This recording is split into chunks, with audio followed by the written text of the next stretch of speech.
One of the more important roles of a school board member is to advocate and lobby lawmakers at the local, state, and federal levels on behalf of all of the students and taxpayers in your district. Year-round, ongoing communication with your elected representatives is crucial, and that should include periodic face-to-face meetings with your congressman both in Washington, D.C. and in the member's congressional district. These meetings are especially important to a successful lobbying effort.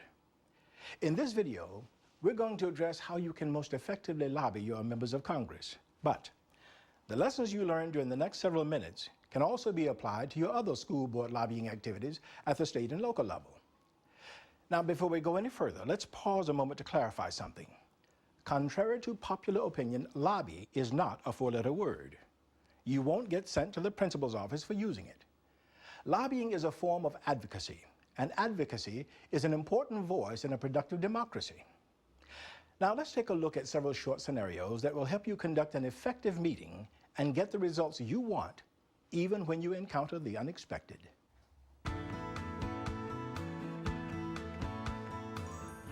We're in Representative Brighton's office in Washington. He's considered a key member of Congress who's built a reputation as someone who can get things done on Capitol Hill. 4 school board members are attending a meeting with the congressman. They've brought background information from the National School Boards Association and their local school districts that they intend to leave with the representative. Let's see how the meeting goes. What a pleasure it is to see all of you. I'm glad my other meeting was delayed so I can take a few minutes with you today. Yes, it's great to meet you, Congressman Brighton. We know how busy you must be. And Actually, my time is limited, so why don't we get started? Now, you all are school folks. Yes, from the school board, and we want to talk to you today about... Actually, let me tell you, I love education. My whole family was full of teachers. In fact, my great-grandmother taught at a little old schoolhouse with 20 students. Now, those were the good old days, weren't they? And the school board seats, they went to the families with the most kids at school. Here's the amazing thing. Her name was Miss Susan Seuss, and her husband was actually a doctor. So you can imagine. Sounds like Dr. Seuss's great-grandson is going to be the Grinch who stole the meeting. It happens a lot in meetings like this.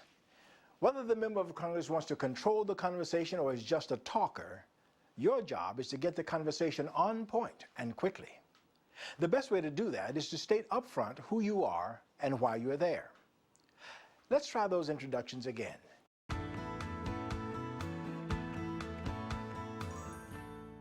What a pleasure it is to see you all.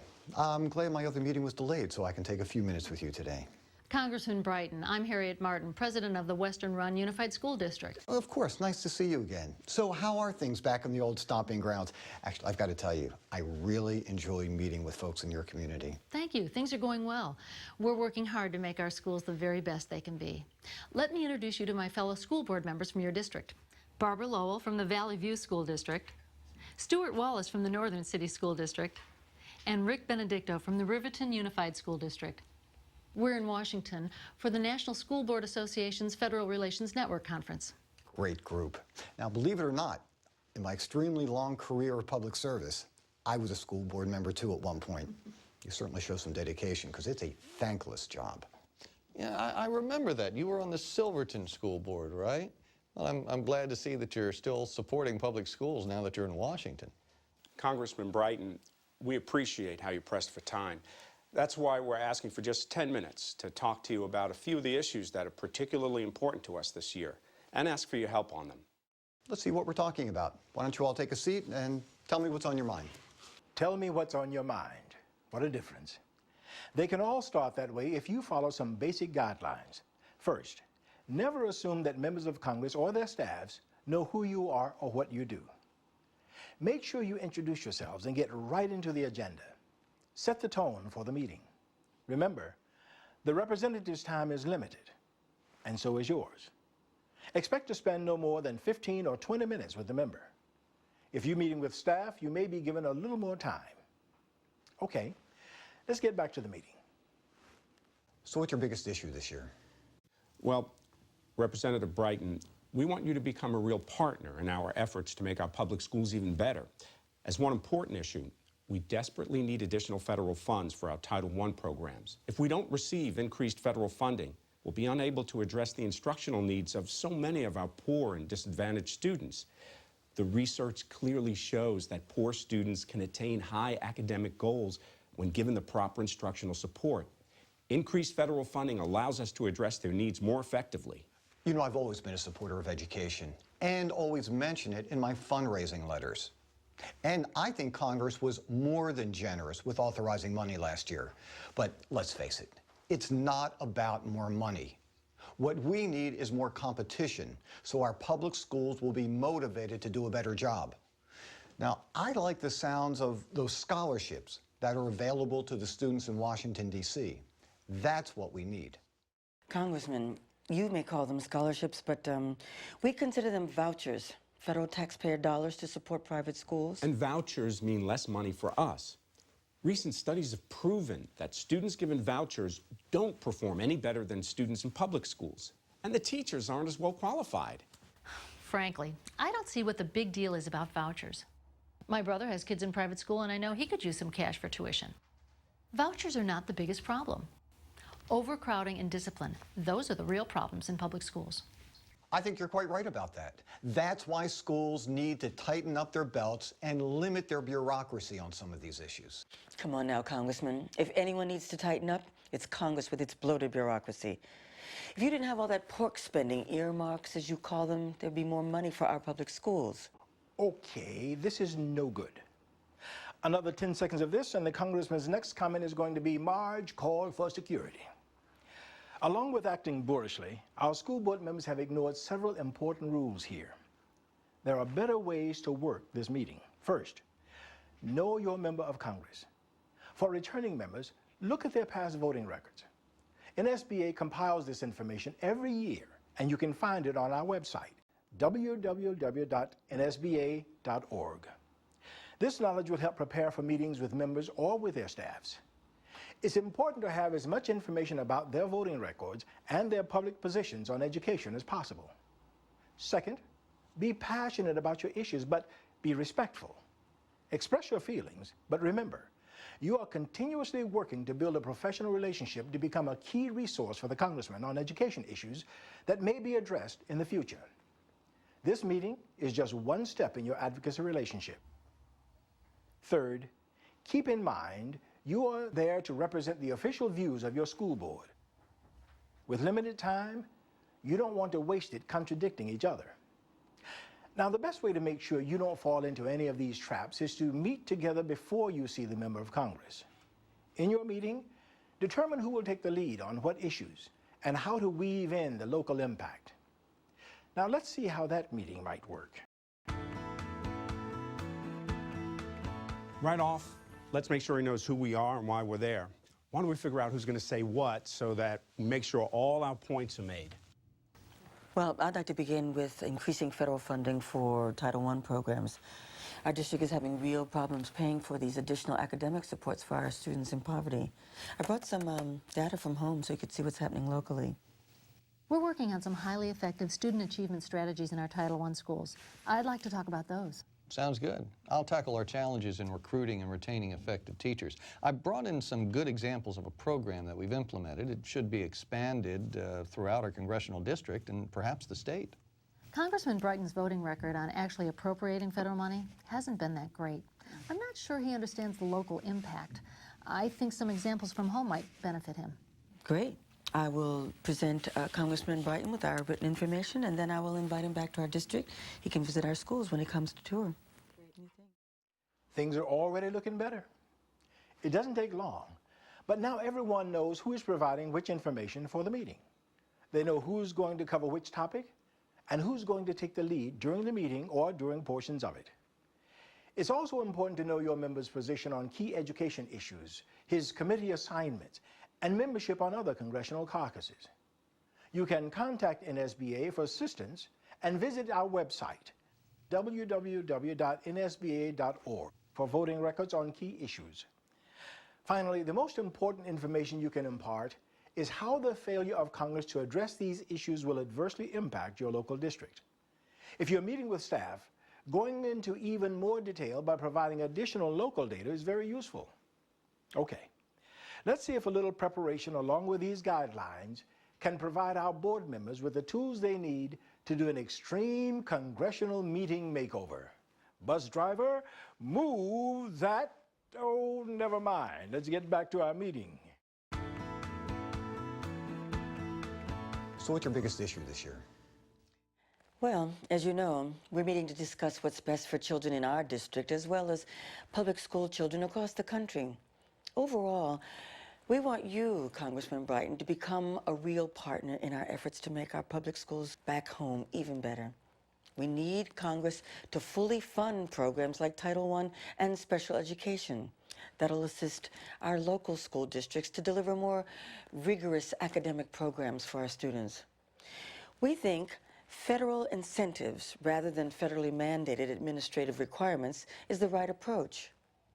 I'm 100% for education, but your schools have to tighten up and limit their unending bureaucracy. Now, I believe the vouchers could be the answer. Congressman Brighton, we want you to know that we monitor our administrative costs and that we have significantly reduced them. In fact, we need your help to eliminate the unnecessary requirements mandated by the federal government. But there are some necessary costs we could use your help with. As an example, in the area of special education, we don't receive enough federal money to help cover our current costs. Just last year, we paid the majority of the costs to educate our students with disabilities, even though Congress promised to pay the federal share. Congress also promised to assist local schools with the cost of educating students in poverty, and yet today, nearly 50% of our students eligible for such programs can't be served because of Congress's underfunding of these critical programs. I'd be interested in any data you have about the cost and ideas for raising the federal share. Now, as you know, many of the schools in our congressional district are outstanding, but many of them are not serving our students well. Those schools need to improve now. We'd be happy to send you data on the cost and how raising the federal share will greatly help our students and taxpayers. Also, we have material that we'll leave with you showing you how much we need Congress to provide. Congressman Brighton, we share your concerns about improving some of our schools that are not performing well, and we've already begun to show some very positive results at many of those schools. We have some creative solutions that can benefit public school system as a whole, as well as keeping public money accountable to the public. Notice how prepared they are and how that's helping them drive the conversation. I know that you run a good school system, but what's wrong with vouchers? Why not have a little competition within our districts? Why not give kids in failing schools an opportunity to leave for a better school? Well, giving taxpayers money to private schools doesn't improve our own public schools.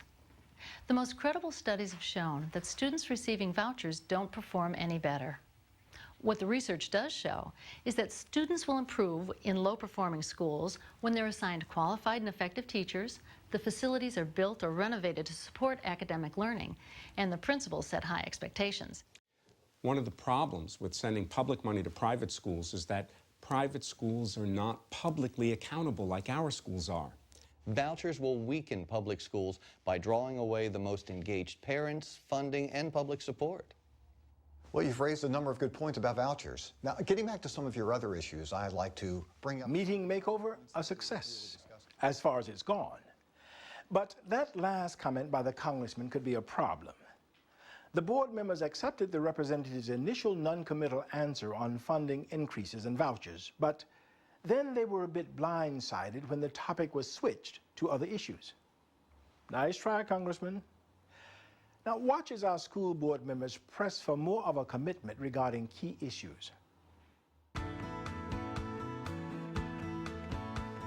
You've raised a number of good points about vouchers. Now, getting back to some of your other issues, I'd like... Congressman Brighton, before we go on to the other issues, in regards to vouchers, we appreciate your considering our points, but could you tell us how you might vote on the issue the next time it comes up? Well, I'll certainly consider your points, but I remain concerned with the great number of students who are currently enrolled in poor-performing schools. I believe they should have an opportunity to enroll in a high-performing school. And if no such public school exists, then these students should have an alternative, at least until such time as the public schools are improved. Wouldn't you agree? Representative, The data clearly supports the finding that students with vouchers don't perform any better, and that we should invest in proven strategies that will benefit students. I didn't know that. I'd like to review that data. That's something I should certainly factor into my decision-making on this issue. Now we're getting somewhere. The stronger resolve on vouchers by the school board members led to a stronger statement of interest by the congressman. Notice, one person led the conversation, and the next person moved it to the next level, with each making strong points. Don't be afraid to control the agenda. Remember, this is your meeting. Now, in spite of our board members' best effort to pin the member down on the issues, the congressman remained non-committal. In many instances, this will be as good as it gets, which quite frankly shouldn't come as any surprise. Still, don't hesitate to ask the question, will you support us? Sometimes you can get a firm answer just by asking, or you might get a promise to decide by a particular time, in which case you'll have to follow up later. Remember, you want an honest answer, even if it's that he or she absolutely won't support you. You can agree to disagree, then move on to other issues. But wait, that might not be as easy as you think. Just when you're getting comfortable and your stomach is settling, you may encounter one of several conversation killers, sometimes used to get you off track when members don't want to deal with you. The first one is actually called Kill the Association. Nice name, huh? You know, I don't know what NSBA's position is on federal funding. I don't see your association lobbyists ever. I mean, do you even have lobbyists? Well, How important could these issues be if they never come around to see us?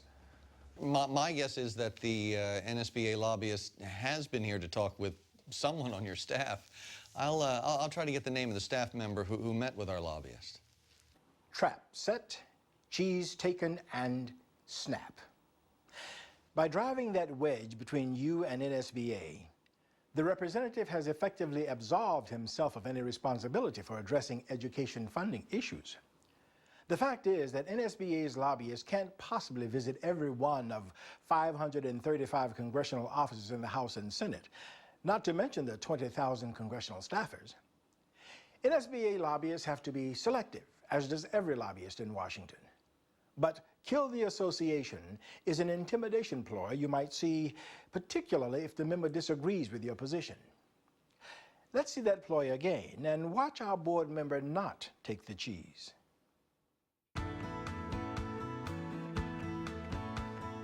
You know, I don't know what NSBA's position is on federal funding. I don't see your association lobbyists ever. I mean, do you even have lobbyists? How important could these issues be if they never come around to see us? Congressman, increasing the federal investment in education is critical to our school district. That's one of the reasons I flew to Washington to meet with you. Now, I'd be happy to ask NSBA's lobbyists to stop by your office when you or your staff would like a briefing on the issue. But for now, let me give you my perspective from our school district. I know you want to be informed on the communities you serve. Oh, that's sweet. How's that cheese taste, Congressman? The board member didn't join the attack on the association. He stayed on topic. The other ploy you may encounter from an unreceptive congressman is called the curveball. For instance, throwing you questions the member knows you might not be prepared to answer. We want to thank you for your support for the special education funding increase last year, but if Congress is going to make good on its promise to fund IDEA at 40%, more significant increases will be needed. Well, thank you. That was an impressive increase, wasn't it? Of course, you know, there's that court decision that would allow parents to enroll their child in a private school without giving the public schools a chance. How will that affect the schools in our district? I don't know. But gee, that's amazing. I would have figured that that was a major concern of the school board. Well, yes, of course it is. But we're just, at this point, we're not sure how it's going to impact us. Oh, really? Why not? Well, Congressman, we know how busy your schedule. I'm sure we've taken up too much of your time today already. You really do have to get back. Thank you so much, Congressman. Not a great way to end a meeting. The congressman pitched the ideas quite subtly that the role of the school board wasn't significant and that our board members weren't remaining current on key issues. And they really didn't help themselves by guessing at an answer that was wrong. The board members swung and missed. Well, they're good people, and we just can't leave them like that. How about a do-over?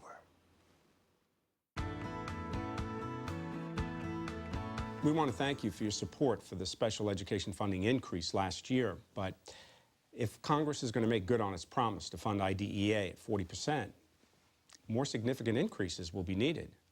Well, thank you. That was an impressive increase, wasn't it?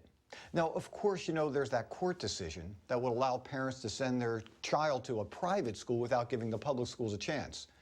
How will that affect the schools in our district? Well, Congressman, before we give you an answer regarding that development, we'd like to first review it with our school district staff and MSBA, and then provide you with facts and figures regarding that impact. That's better. Notice how the school board didn't get sidetracked. And they used the situation to create an opportunity for a follow-up.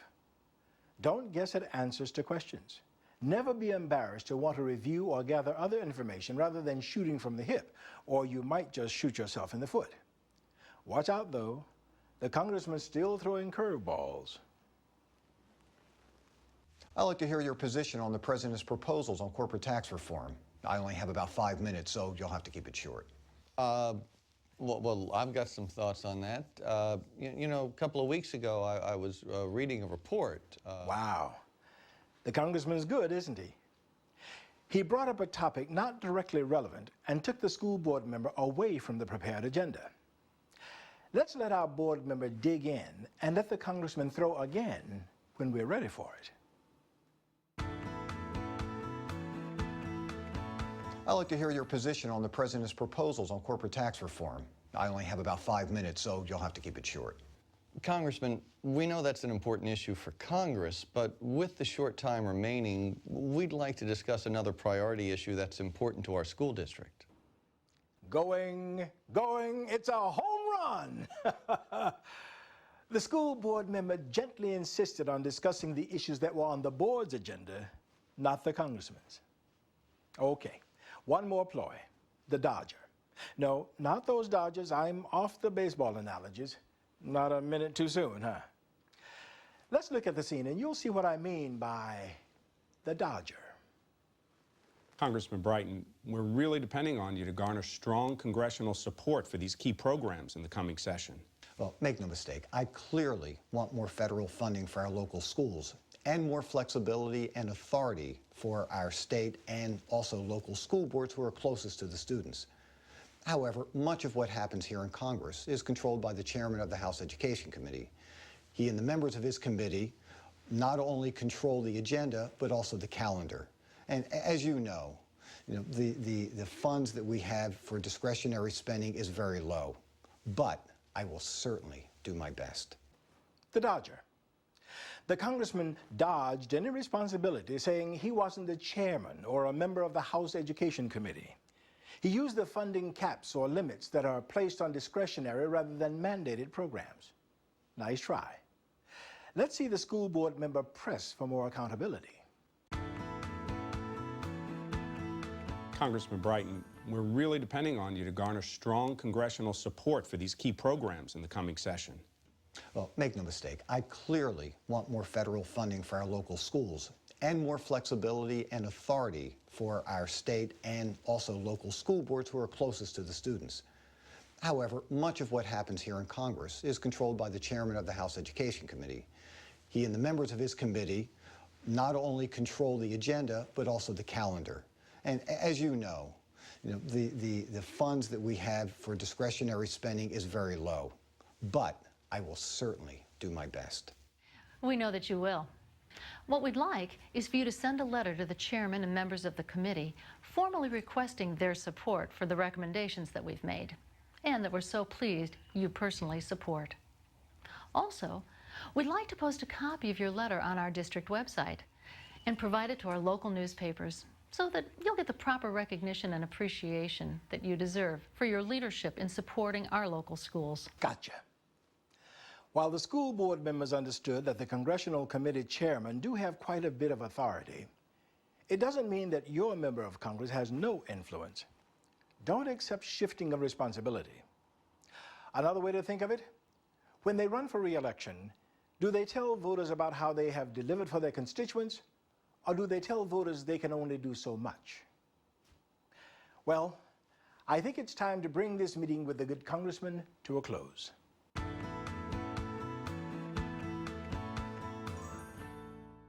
Congressman, I think we used up our time. Very productively, I might add. Thanks for taking the time to meet with us. Well, you're welcome. I found it helpful to hear your thoughts. Thank you for coming. It was a pleasure. By the way, Congressman, you've got a great staff. I've enjoyed the opportunity to provide information on important education issues to Mary Ann. And I appreciate her efforts to contact us when you're considering education proposals. And Congressman, we'd like to leave you with this packet. It has an overview of the issues that we've discussed. And I'd also like to offer you an invitation to please come visit us when you're in the district again. I'd love to come visit your schools. Great. It'd be good to see you there. I'll contact Mary Ann to arrange a date for your visit, and we'll look forward to seeing you then. Nice. Our board members closed the meeting in a timely fashion. They talked about the issues they wanted to discuss without being sidetracked. They reinforced their relationship with Representative Brighton by requesting that he visit their schools. They left the legislative packet, and they have a follow-up plan. I'll take that meeting as a winner anytime. Now, there are some basic do's and don'ts for a meeting with a congressman. Let's take a look at them. Know your members' committee assignments and voting record. Prepare in advance as a team to deliver your message. Think about how you will lay out your case clearly and choose words that will make an impact. Be on time. Talk about the local impact. It's your most persuasive tool. Be prepared to summarize your position in 2 to 3 minutes. If you're in a meeting in their Washington office and you hear bells and buzzes signifying a floor vote and see a worried look on the member's face, be ready to wrap up. Ask for a commitment. Hold your member of Congress accountable. Don't guess or exaggerate. If you don't know the answer to a question, admit it and let your member of Congress know that you'll follow up with an answer. Don't be discouraged or disrespectful if your member of Congress can't attend the meeting. Treat the staff member with the same respect you would the member, because they'll brief the member on the issues and on your attitude. In many offices, elected officials rely heavily on the staff for guidance. Follow up your visit with a thank you letter and continue to invite your member to events back in your district to showcase your public schools. Keep in touch. The face-to-face meeting is just one opportunity to build a relationship with your member and his or her staff. Make sure to keep it going strong all year. We hope that this presentation helps you prepare for an effective meeting with your legislators, whether in Washington or at home, producing your desired results. If you have any questions, please contact NSBA at 1-800-609-NSBA or visit our website at www.nsba.org. We always welcome your feedback and are ready to answer any questions. On behalf of the National School Boards Association, we thank you and good lobbying.